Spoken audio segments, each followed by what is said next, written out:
자, 오늘의 두 번째 영화. 고레다 히로카즈의 괴물. 브로커가 전작이었던 고레다 히로카즈가 일본으로 돌아가서 사카모토 유지 작가의 시나리오로 영화를 만들었습니다. 사카모토 유지 작가는 제가 보고 충격도 받고 좋아했던 마더라는, 우리나라에서 리메이크 했었죠. 마더라는 일본 드라마.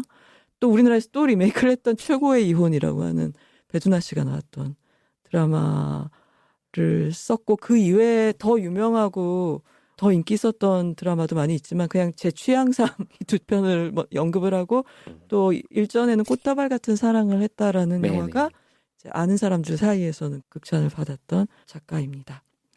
그대들은 어떻게 살 것인가란 공통점이라면 이 영화도 화제로 시작을 합니다. 아, 그러네요. 그러네요. 네.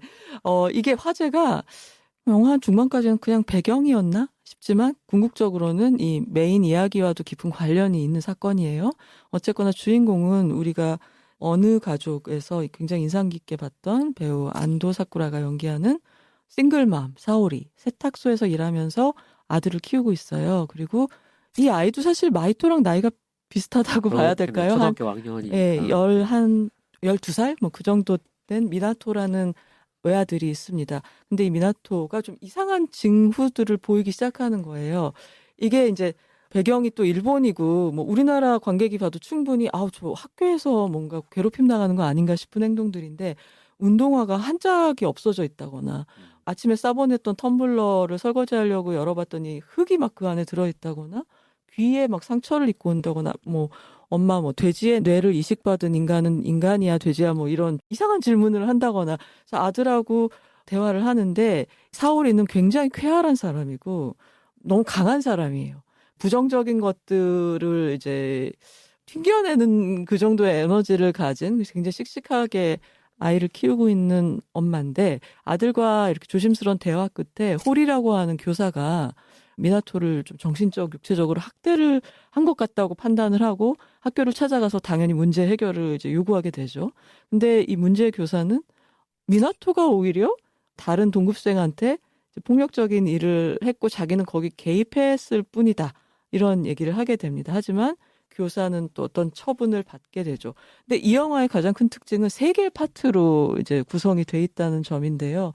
두 번째 파트는 바로 이 홀이라는 선생님의 입장에서 그가 겪은 일이 뭔지를 보여주게 되고, 또 그가 받은 오해라든가 동시대 이야기니까 소셜미디어를 통해서 어떤 이 피해를 얻었는가 이런 걸 보여줘요.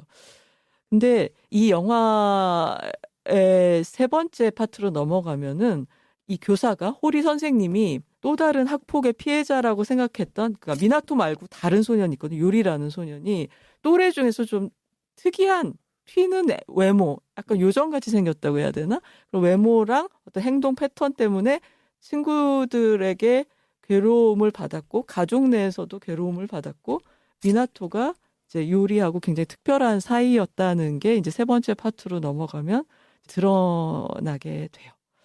그리고 이 영화를 이렇게 감싸고 도는 소문들이 있어요. 보면은 첫 파트에서 사오리가 학교 선생님들한테 항의를 하고 홀이라는 교사의 혐의를 제기를 할 때는 이 동네 도는 소문이 있거든요. 그 화재가 났던 건물에, 저는 일본의 이런 업소들의 이름이 계속 바뀌어가지고 이게 뭔지 모르겠는데 걸스바라고 하는 데가 젊은 여성들이 이렇게 접대를 하는 그런 업소? 네. 그런 건가요? 룸살롱의 그런 아주 거예요. 라이트한 버전. 근데 그런 데에 불이 난 날 뭐 호리 선생님이 거기 갔었다라는 소문을 세탁소에서 듣게 되는데, 원래는 그런 얘기를 꺼내지 않으려고 했는데 이제 이 대결 상황이 깊어지니까 그 얘기를 입에 올리는 상황이 나와요, 사오리가. 그다음에 또 이 학교의 교장 선생님에 대해서도 어떤 그런 불길한 소문이 있는 거예요.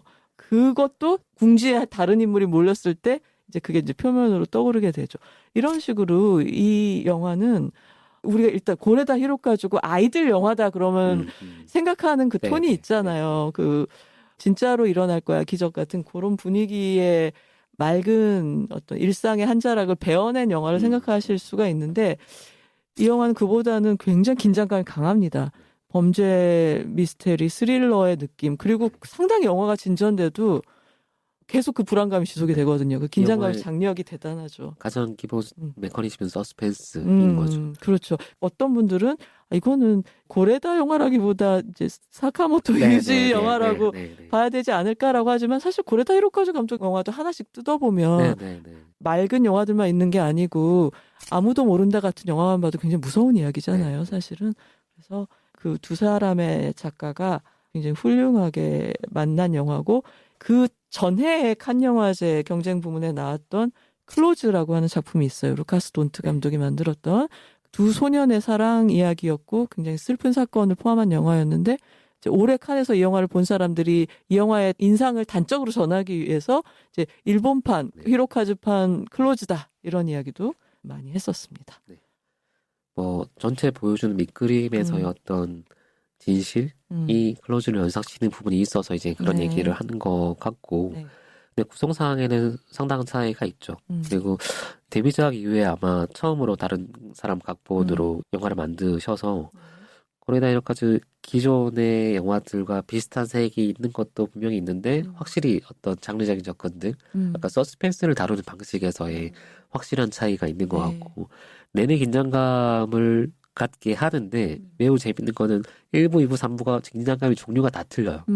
약간 이런 서스펜스 위주의 영화의 약간 종합 선물 세트를 보는 것 같은 기분도 있고. 파트 1만 보면은 이게 전형적인 그 일본의 그 막연한 사과로 모든 걸 덮어버리려는 네, 문제 해결을 네. 안 하고, 그러니까 그 사과 자체가 폭력으로 느껴지는 그런 문화하고 이 싱글맘이 싸우는 그런 이야기로 보이잖아요. 네, 네. 그것만 떼놓고 네. 보면은.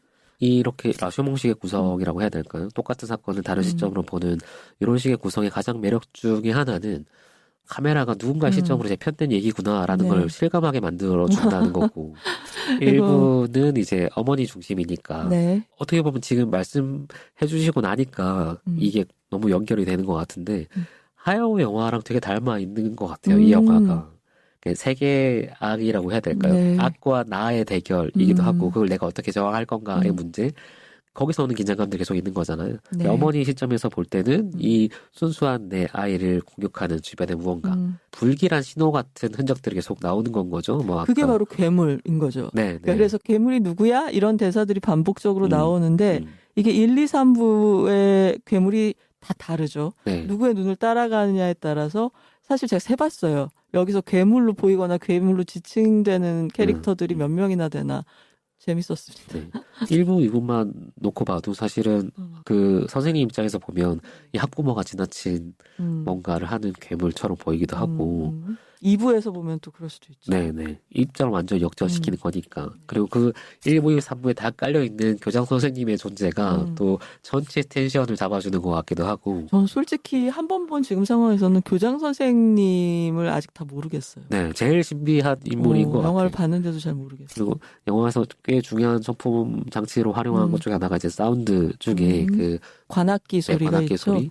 그 관악기 소리가 이제 1부, 3부에서 어떻게 다른 각도로 접근하다가 하나로 뭉쳐지는 그 순간에 이게 메시지나 뭐 진실 이런 거 다 빼고 그냥 구성상에 약간 짜릿함 같은 게 있잖아요. 그렇죠. 이 장소에 수렴되는구나 이렇게 딱 뭉쳐질 때. 그게 악기 소리지만 처음에는 악기 소리인지 모르고 듣게 되고, 그리고 이게 어떤 기차의 기적 내지는 배에서 울리는 항적 소리처럼 들리기 때문에 어딘가로 나아가려고 하는 어떤 출발 신호일 수도 있고 어떨 때는 되게 불길한 어떤 천둥 소리처럼 들리기도 하죠. 그래서 중간에는 이게 실제로 존재하는 소리인가? 아니면 내면에서 듣고 있는 사운드인가도 헷갈리게 만드는데 그게 부채살처럼 딱 수렴될 때 오는 쾌감이 있는데 그거는 전형적인 사카모토 유지의 솜씨인 것 같고 세계를 바라보는 방식이나 아니면 악의 소년들이나 아니면 순수한 존재이 어떻게 저항할 건가 우리가 어떻게 판단해야 하나 이런 것들은 고레다 히로카즈의 시선이라고 저는 늘 생각해요. 고레다 히로카즈 작품이 장르적으로 여러 가지 좀 실험을 하기도 하고 다른 것도 시도하기도 해도 안 변하는 것 딱 하나는 이분은 어쨌든 사람에 초점을 맞추고 뭔가 가는 사람이고 그 사람을 보다 보니까 이 사람의 성격을 도드라지게 할 수 있는 주변의 상황들이 보이게 되는데 그게 매우 매우 심각하거나 열악할 수 있는 상황인 거예요. 뭐 아무도 모른다도 그랬지만. 근데 그럼에도 불구하고 고레다 히로카즈 영화가 맑다고 느껴지는 이유 중에 하나는 보통은 이제 상황이 엄청 힘들거나 아니면 비극적이라고 하면 우리가 그 상황을 소비하잖아요. 불행 포르노라고 하는 그 상황이 얼마나 불행하고 거기서 인물들이 어떻게 괴로워하고 있는 것들을 계속 보여주는 것 같은데 이 사람의 카메라는 늘 그냥 인물에 포커싱이 돼 있어요. 그냥 주변 상황들이 그냥 언뜻 스쳐 지나가듯이 이렇게 배치되니까 인물이 이를테면 어떤 순수하고 맑은 의지를 가지고 있는 사람이다. 특히 아이들이다라고 하면 그게 아주 비극적인 상황에도 불구하고 너무 어둡거나 힘들거나 그렇게 보이진 않는 거예요. 되게 맑고 순수하게 보이니까 가장 비극적인 상황에서 가장 순수한 것들을 길어내는 것처럼 보이는데 요게 극작으로 접근하면 이를테면 사과부터 씨가 워낙에 잘 극작을 쓰는 사람이긴 하지만 극작으로 이 각을 접근하면 되게 기능적인 소비처럼 보일 수도 있거든. 판을 짜는 것처럼. 근데 고리에다는 본인이 의식했든 의식하지 않았든 그게 극작의 기술로 접근하는 사람은 아닌 것 같아요. 시나리오를 이제 본인이 쓰는 게 꼭 제일 좋지는 않달까? 죄송하지만. 네. 그렇죠. 그게 이제 양쪽을 다 가는 거죠. 네네. 구성상의 긴장감이나 이런 것들은 약간 떨어지기도 하고 늘어지기도 하고 굳이 안 보여주는 장면을 많이 보여주는 것 같기도 하고 네. 뭐 그렇게 보이는데 이번에는 그런 걸 일단 정돈할 수 있는 텐션을 가지고 있는 사람이 들어가니까 이 구성이 사실은 되게 별거 아닌 얘기이기도 하고 꼭 고레이드가 아니라도 많은 영화에서 반복해야 하던 테마이기도 한데 그게 굉장히 입체적으로 보이는 건 거죠. 서로 중화가 잘 된 케이스라고 네, 봐야 될 것 같고요. 그리고 이제 한마디 덧붙이자면 이제 라쇼몽 그러면은 우리가 주관에 따라가면은 모든 현상은 다르다. 약간 이런 완전히 다른 그림을 보는 그런 얘기라고 생각하실 수 있겠지만 그건 아니고요. 이게 라쇼몽이라고 말할 때 약간 오해 소지가 있는 거는 이거는 진실이 막 달라지는 건 아니고 시야의 차이예요. 그냥 인물이 다 다른 위치에 서 있기 때문에 시야라는 게 한정돼 있잖아요. 그러니까 거기 사각지대가 있고 내가 보이는 부분만이 있단 말이에요. 그래서 그 시야들이 다른 것들을 맞춰져서 전체 그림이 나오는 거고 그냥 거기에 어떤 자기의 뭐가 작용해서 왜곡해서 봤다거나 기억을 다르게 하고 있다거나 이런 문제는 아닙니다. 네. 그게 되게 섬세한 거죠. 그 사실 단면만 보여주고 있다는 걸 실감하게 그렇죠. 만드는 게 그 사건 단면을 이렇게 보여주니까 이게 이런 전체 그림이었구나가 맨 마지막에 수렴되게 만드는 거고 영화의 극적인 메커니즘은 상상력이라고 보거든요. 사실 정보의 단편들만 보여주는 거잖아요. 네네. 그 사이를 이제 메우는 게 보는 사람인 거고 어디를 사이로 만들 건가가 사실은 극작의 기술인데 이건 되게 절묘하게 그 사이들을 잘 배치해놨어요. 그 인물의 관점에 맞 보여야 되는데 안 보이는 것들을 되게 잘 보여주고 근데 이 극작가랑 고레이다 감독이 너무 이번에 합을 잘 맞췄다고 생각하는 것 중에 하나가 고레이다 감독의 그 카메라 연출이라고 해야 될까 장면 미장센 연출의 핵심 중에 하나가 저는 또 그 롱숏의 블로킹이라고 생각하거든요. 이거는 아마 일본 감독님들의 다 공통적인 특징인 것 같기도 해요. 우리가 이제 워낙에 헐리우드식의 문법에 익숙해져 있으니까 숏 잘라서 그냥 보여주는 게 아니라 일본 영화들은 꽤 상당 영화들이 롱숏에 롱테이크에 연극 무대 같은 장을 만들어주고 거기에 인물들 동선을 짠 다음에 누가 가리고 누가 보이고 이거로 뭔가 긴장감을 만들어내는데 그 긴장감이랑 이 전체 서사 구조랑 저도 너무 잘 어울리는 것 같고 화면박 소리도 잘 쓰시죠. 그래다 이렇게 하시는 사실 되게 대단한 연출을 하는 게 아니고 완전히 기본에 충실한 건데 기본을 이렇게까지 잘하면 그래 이게 약간 영화적인 무언가지라는 생각이 들어서 약간 상상력과 구상력이라고 말씀드렸는데 상상력이 약간 그 정보의 틈새를 메우는 기술적이라고 하면 저는 구상력은 약간 감정이라고 봐요. 그러니까 결국은 어디 되돌아가서 모이는 힘이라고 해야 될까요? 영화를 다 보고 나면 전체 스토리가 뭐고 뭐 이런 것도 중요한데 어떤 메시지인 것도 중요하지만 결국은 특정 장면이나 아니면 특정 상황이나 뭔가 한순간이 계속 맴돌잖아요, 내 안에서. 이 영화는 그런 거 맴도는 거를 1부, 2부, 3부마다 하나씩 꼭 만들어놨고 그리고 그게 다 모여서 뭔가 만들어내는 3부의 소년들의 어떤 장면들. 제가 미야자키 하야오 영화랑 갑자기 비슷하다고 느꼈던 것 중에 하나가 이 소년 둘이 머무는 그 전차라고 해야 되나요? 그 공간이 마치 폐차된 어떤 차량 같은 곳인데 꾸며서 거기를 아지트로 만들었죠. 네, 동굴을 통과해 나가서 거기에 가면 녹음이 우거진 곳에 오래된 전차, 그 전차 바깥은 완전 녹음 생태 뭐 이런 것들이 덮여 있는 거기서 이루어지는 소년들의 무언가를 그리고 또 굴을 지나야 돼. 거기 가려면 생같이 이루어져. 네, 그래서 되게 닮아 있다고 생각했어요.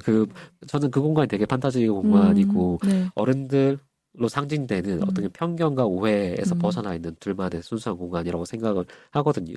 특히 그 공간에 나오는 그 나가연의 스와시, 이 배경이 스와시라고 하던데 그 호숫가 주변의 모습도 굉장히 잘 묘사를 하고 있고, 그래서 요거는 이제 스포일러가 될 테니까 얘기 전체를 드릴 수는 없는데 네. 그 장면을 어떻게 해석해 나갈 거냐, 예. 그 철도 전차의 공간을 어떻게 볼 거냐, 네. 그리고 이 영화의 엔딩을 어떻게 생각하냐에 따라서 완전히 다른 영화라고 저는 생각을 해요. 제가 본 관점과 같이 본 다른 분의 관점들을 얘기를 했을 때 딴 얘기 하더라고요, 서로. 근데 둘 다 맞는 것 같기도 하고. 각자의 보고 싶은 관점들을 세울 수 있는 영화라서 그 부분도 되게 재밌고, 여러분 이 영화를 나중에 보신다고 하면 꼭 이 엔딩을 어떻게 받아들일 거냐, 엔딩이 보여주는 어떤 결정적인 이미지가 있는데, 네. 그거의 앞뒤에 뭘 붙이고 싶냐, 이걸 한번 생각해 보시면 훨씬 재미있는 풍성한 영화처럼 느껴질 것 같아요.